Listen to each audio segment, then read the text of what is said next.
In 1990, the USSR, already having a difficult time, started to fall apart in earnest. First, it was Lithuania who left, followed by all of these states until December 1991, when only the Russian, Belarusian and Kazakh Soviet Socialist republics remained. Belarus seceded on the 10th of December, and 2 days later Russia, the main component, also left, leaving only the Kazakhs, not just in the USSR, but effectively as the USSR for 4 whole days until it opted to secede too. Which raises an obvious question. Why? Why was Kazakhstan the last to leave the USSR? Well, as the Soviet Union was falling apart, there was a struggle for power between Mikhail Gorbachev, president of the Soviet Union, who wanted to preserve the USSR, and Boris Yeltsin, the chairman of the Russian Supreme Soviet, who wanted an independent, non-communist Russia. Yeltsin was in the process of dismantling the USSR's ministries and bureaucracies, and was in contact with the Belarusian and Ukrainian leaders whilst doing so. And these discussions ended with the Belavesia Accords. This repealed the founding document of the USSR between the three countries and also created a successor state,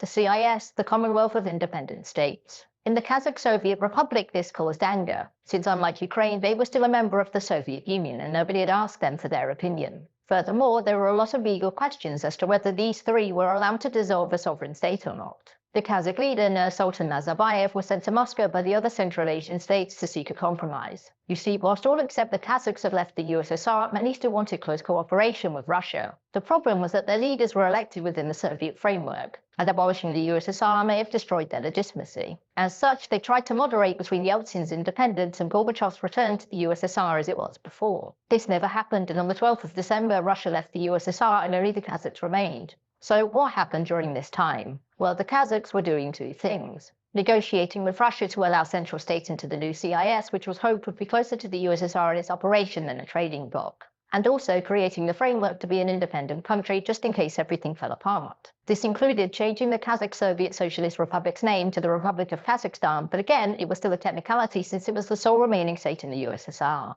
So how did things like foreign relations work? Did Kazakhstan have to represent the USSR at the United Nations or have to take on its foreign obligations? Well, no. The USSR's president and leader was still in the same Moscow office as before, and so all of the international discussions going on at the time were done there. Gorbachev was still the president of the USSR, if it still existed that was, and things were moving so quickly, very few people knew exactly what was going on. Internationally, many countries recognized the independence of Russia and Belarus from the Soviet Union, and thus, tacitly, they acknowledged that Kazakhstan was still a part of it. That said, nobody cared, and everybody knew that the Soviet Union was effectively finished and there was nothing that the Kazakhs could have done about it. Which is why, 4 days after Russia left, Kazakhstan did the same. It wasn't that they were holding out or trying to take on the USSR's mantle, it was just a vain hope that by remaining in the Soviet Union, Kazakhstan would maintain a good relationship with Gorbachev, whose role in the future was an unknown. Nazarbayev was a close friend of the president and similarly wanted to preserve the union. But when it became clear that this wasn't going to happen, Kazakhstan did the same as everyone else and it formally left the USSR.